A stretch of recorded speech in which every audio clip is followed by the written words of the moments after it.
You just want to fire away? Hey Josh, are you starting to get a better feel for how revenue sharing and NIL is going to impact competitiveness, specifically in the football program?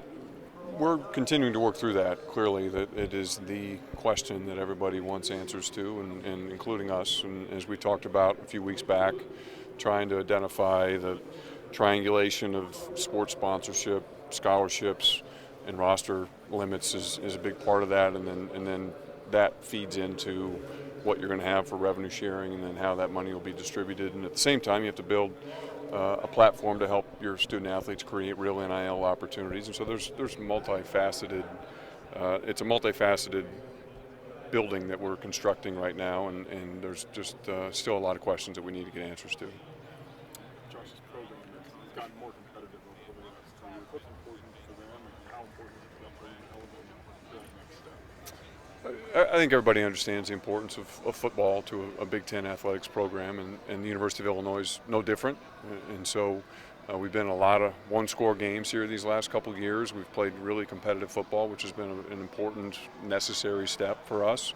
Now we need to start winning some more of those games, and I have just tremendous confidence in the staff and Coach Bielema, our players, that we're really well positioned to take that next step as we head into this new season. Do you think it's gotten harder because of changes in college sports for in Illinois in football in particular to catch certain programs overtake others?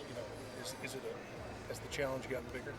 No, I don't think it's gotten harder. I think being a Big Ten football team's been really hard for a really long time, and so I think there are new opportunities available to programs across the spectrum, and I think part of our strategy at a place like Illinois has been to try and capitalize on the change, on the disruption that's happening in our industry, to put our program in a stronger position than where we have been historically. And so, if anything, I think that these changes around the industry of college athletics give us an opportunity at a place like Illinois to improve our positioning rather than the inverse of that. Well, would you consider it a trade secret?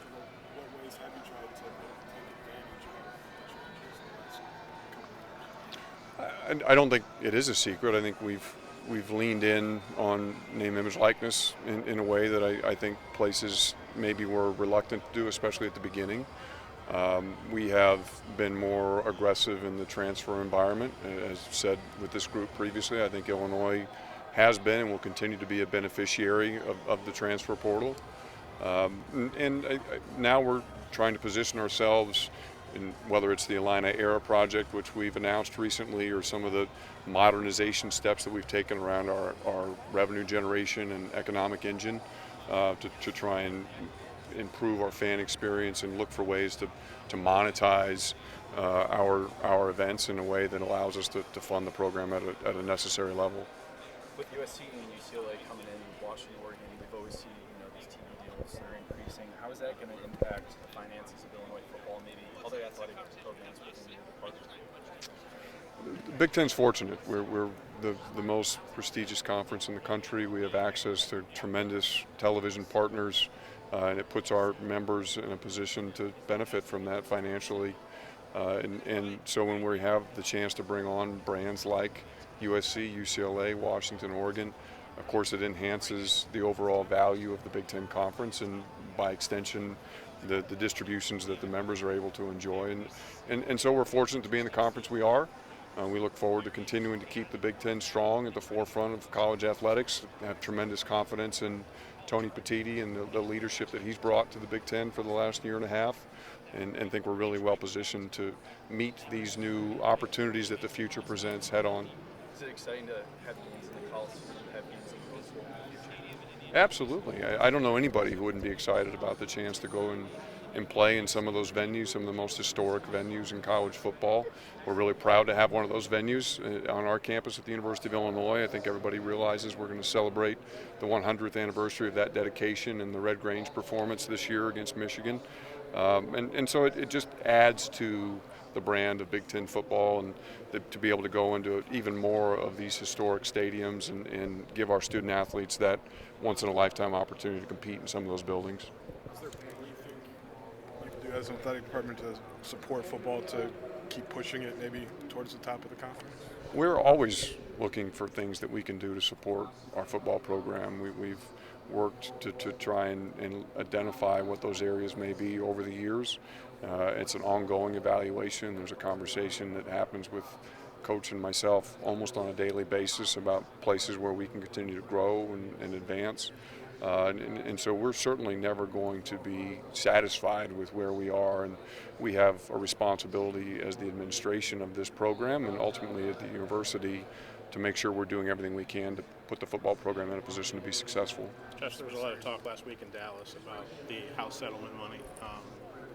75% or 80 of it would go to football players. Is that an accurate interpretation of how you think this will work in this league as well, and how it will work at the University of Illinois? I think that the Title IX question is one that continues to drive a lot of interest. I understand that. We don't have great answers on that yet.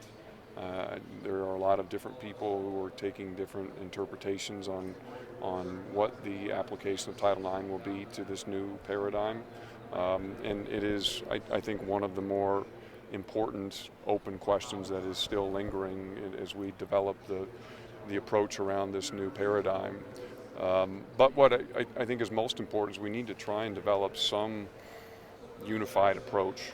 If we're looking to create competitiveness, Title IX historically is something that's been managed on a campus-by-campus basis, and it's not something that's been regulated by the Big Ten or by the NCAA. And so in this environment, we're trying to create an expectation that we've never had before, which is can we legislate a unified approach to Title IX, which has always been something that's been the mandate of the federal government, not a national organization or a conference. This was actually a large investment in football. Have there been smaller scale things that are not as impactful, kind of under the radar? We've made tremendous investment in football in the last 5 to 8 years. Certainly the Smith Center is one that is probably the most visible, but we've invested in staffing dramatically. We've invested in nutrition. We've invested in equipment. We've made investments in scheduling in the way that we've approached that as well. We've made investments in Memorial Stadium and our fan experience. We've provided access to our coaches on recruiting to be able to move around the country more freely than maybe they had previously. And so there's been a lot of investment into our football program that isn't as visible as the Smith Center, but I think has been every bit as impactful in terms of their day-to-day work. There's some logistical challenges that come with the integration of several West Coast programs coming into the Big Ten, but specifically for Olympic or non-revenue sports, how do you kind of plan to tackle those types of logistics for travel? One person's opinion, I think that the logistics around the Olympic sports has been a little bit misstated. If you look back at most Olympic sports at schools like Illinois, they're doing a lot of extensive travel in their non-conference.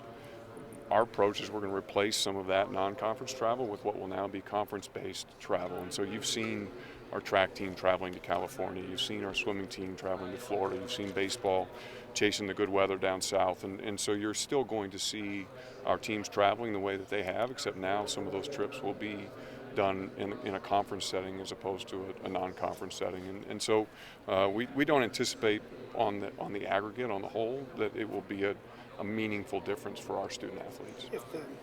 If you are seeking a universal approach to Title IX as it applies to revenue sharing, does the university leadership have a particular preference on whether it should apply or not? It would be premature for me to comment on that. We're evaluating everything that's happening around the landscape right now. We're gathering information from our own legal counsel. We're gathering information from across the conference, across the country. Again, the idea is to try and do something centralized so that everybody approaches this in a consistent manner. In order for that to happen, we have to get a sense of what's happening around us, and we're continuing to gather that information. D1 Council Chair, are you sensing that there's camaraderie among the conferences? Like, are you getting good integration with all you guys? I think so. Yeah, I think that certainly amongst the four autonomy conferences, that there is, I think, a lot of collaboration that's happening, especially at the commissioner's level. There's ample discussion amongst those 4 individuals. There's a lot of back and forth between the athletic directors when we run into each other at different events or communicate. And so I think there is certainly a lot of discussion happening. And as Tony mentioned when he was at the podium, I think there's ample compromise occurring. Different things are important to different conferences, and there's a willingness on the part of leadership to listen, to allow their colleagues to speak and be heard, and to provide, I think, opportunity for compromise as they get into those discussions. Getting back to performance, just on the field. With an expanded playoff, there are more, certainly fan bases, but I assume more ADs, more coaches who are going to view success in terms of are you in or didn't you get there? Is that how you view college football ultimately as an AD? Every program is going to have a different and, I would say, evolving definition of success. It depends on where you're at in your program's trajectory. It depends on what your tradition has been, what your history has been, what your current circumstance is. And so I think that's going to vary widely depending on what is happening on each individual campus. Certainly the expanded playoff gives more fan bases, more programs that opportunity on any given year to have that chance. I think what Tony said at the podium was really spot on, which is this idea of creating meaningful games deep into the regular season. I think that is going to be one of the net benefits of this expanded playoff that's largely going untalked about. Isn't so much the playoff experience, but what's it going to mean to the regular season now, instead of just having maybe 6 fan bases who are jockeying for those 4 spots. You may have, for 12 spots, you may have 20, 25 fan bases that when the calendar turns to November, you're still playing meaningful games that give you the chance to compete for those slots. And so that, I think, will add a layer of excitement and drama to the regular season that will benefit the sport of college football as a whole. What did your gut tell you? Where's Illinois on those fronts? I think Illinois very much is in the mix. I think with the expanded playoff, think about 2 years ago, we start the season 7-1. We're in the college football playoff rankings. We weren't able to finish the way that we wanted to, but if we had, we would have been right in that conversation. And so I think for a program like ours, aspiring to be in that 12-team field is very much within our reach and something that we talk about on a regular basis.